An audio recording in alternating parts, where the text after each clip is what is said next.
అందరికీ నమస్కారం అండి. ముందుగా నా అభిప్రాయం ఏంటంటే, ఇప్పుడు పర్యాటక శాఖ మంత్రి సాంస్కృతిక వ్యవహారాల శాఖను చూస్తున్నారు. పర్యాటక శాఖ అనేది ఆదాయ వనరుల కింద భావిస్తారు ప్రభుత్వాలు. ప్రతి దేశం కూడా అదే పరిస్థితుంది. కాబట్టి పర్యాటక మంత్రిత్వ శాఖ కింద ఒక ఉపాంగంగానే సాంస్కృతిక శాఖ ఉండటం వల్ల దానివల్ల అభివృద్ధి అనేది జరగదు.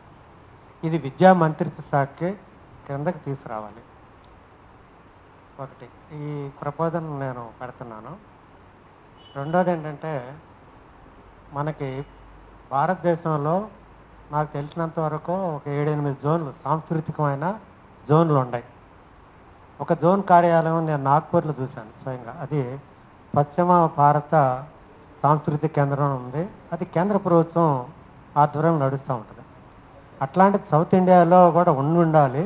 కాకపోతే నాకైతే ఎక్కడుందో తెలియదు. ఉంటే మద్రాసులో ఉందేమో నాకు తెలియదు. కానీ ఉత్తర భారతదేశానికి దక్షిణ భారతదేశానికి మధ్యలో ఉండే హైదరాబాద్లో ఈ పశ్చిమ అంటే మన మధ్య భారతం కూడా అంటాం సరైనది కాదు.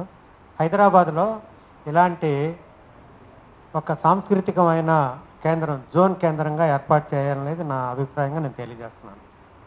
ఒకవేళ మద్రాసులో మరో చోట ఉన్నప్పటికీ దక్షిణ భారతదేశం అంతటా కలిపి ఉన్నప్పటికి కూడా ఇక్కడ నేరుగానే ఒక ప్రధాన కేంద్రం ఏర్పాటు చేయాలనేది నేను సలహా ఇస్తున్నాను.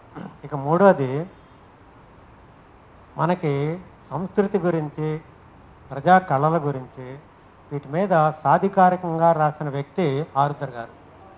ప్రజా కళలు ప్రకృతివాదులు అనే ఒక పుస్తకం కూడా రాశారు. దాదాపుగా దాంట్లో శాస్త్రీయ కళలు కంటే కూడా జానపద కళా అంశాలని విస్తృతంగా ఆయన ప్రాచుర్యంలోకి తీసుకొచ్చారు. అంటే వెలుగులో తీసుకొచ్చారు. దాన్ని గ్రంథస్థం చేశారు.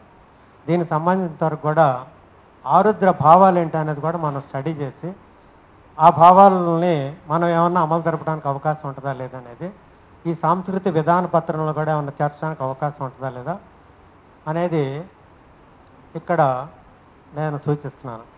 దాంతోపాటు ఈ ప్రజా కళలు అనే వాటన్నిటినీ రక్షించాల్సిన బాధ్యత, దాన్ని డాక్యుమెంటేషన్ చేయాల్సిన బాధ్యత కూడా ప్రభుత్వాన్ని, సాంస్కృతిక మంత్రిత్వ శాఖకి. అట్లా దాదాపు 70-80 జానపద కళలు ఉన్నాయి. వీటన్నిటిని గురించి కూడా డాక్యుమెంటేషన్ చేయాలనేది కూడా మన డిమాండ్లో ఒకటిగా ఉండాలనేది నా అభిప్రాయం. లేకపోతే మొత్తం భారతదేశ ప్రజల్లో కానీ మన ఆంధ్రదేశ ప్రజల్లో కానివ్వండి, ప్రత్యేకంగా తెలంగాణ ప్రజల్లో కూడా ఈ రోజున బీజేపీ ఆర్ఎస్ఎస్ ప్రతిపాదించిన సాంస్కృతిక జాతీయవాదం అనేది పైచేయిగా ఉంది. ఇది అత్యంత ప్రమాదకరమైనది. పేరు వింటే మంచి పేరుగానే కనపడింది. సాంస్కృతిక జాతీయవాదం తప్పేంటి అనేది కూడా మనకి భావన కలగవచ్చు. కానీ సాంస్కృతిక జాతీయవాదం అంటే సాధారణ జాతీయవాదం కాదు. లేదా మన భారత ప్రజలందరినీ ఐక్యం చేసి స్వతంత్రోద్యమానికి పురికొల్పిన జాతీయవాదం కాదు. ఇది పూర్తిగా జాతిని, అంటే భారత జాతిని నేను అంటలేదు, జాతుల సమాఖ్యది. ఈ జాతుల సమాఖ్యని జాతుల పరంగానే విడగొట్టే పద్ధతిలో ఈ సాంస్కృతిక జాతీయవాదం అనేది ఉంది. కాబట్టి దీన్ని మనం తప్పనిసరిగా ఎదుర్కోవాలి.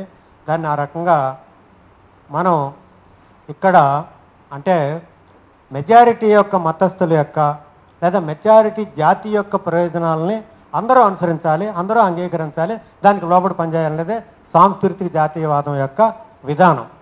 కాబట్టి దీన్ని ఎదుర్కొనే పద్ధతిలో మన యొక్క సాంస్కృతిక విధానం ప్రభుత్వానికి సూచించాలి. ప్రభుత్వం అనుసరించాలి, వేరే సంగతి. కానీ కనీసం ఇవాళ అవసరాల కోసం అయినా సరే అప్పటికి కూడా ఈనాడు కాంగ్రెస్ పార్టీ కానివ్వండి, ఇక్కడ కాంగ్రెస్ ప్రభుత్వం కానివ్వండి, వాళ్ళు ఒక సెక్యులర్ భావాలతో ఉన్న ప్రభుత్వం. ఆ సెక్యులర్ భావాలు ఎంతవరకు పాటిస్తున్నది వేరే సంగతి. కాబట్టి మనం సూచించే పద్ధతే మరింత సమగ్రంగా ఉండాలనేది నాకున్న అభిప్రాయం. కాబట్టి దీనికి అనుగుణంగా కూడా మనం ఈ విధాన పత్రాన్ని మరింత సమగ్రంగా, పేజీలు పెరుగుతాయా లేదనేది వేరే సంగతి. కానీ ఏమైనప్పటికీ కూడా ప్రభుత్వం ముందు ఉంచేటప్పుడు మనం ముఖ్యంగా తెలంగాణకు ఏర్పడ్డ ప్రమాదం 33% ఓట్లు వచ్చిన ఈ పరిస్థితుల్లో బీజేపీకి ఇవాళ మన సాంస్కృతిక విధానం అనేది ప్రభుత్వ పరంగా ప్రత్యేకంగా మతాల మధ్య యొక్క సామరస్యత కోసం సామరస్యం కాదు, నిజంగా ప్రతి మానవుడు కూడా జీవించే హక్కు ఉంది. అది ఏ మతమైనా అనుసరించవచ్చు. వాళ్ళందరూ భారతీయులే.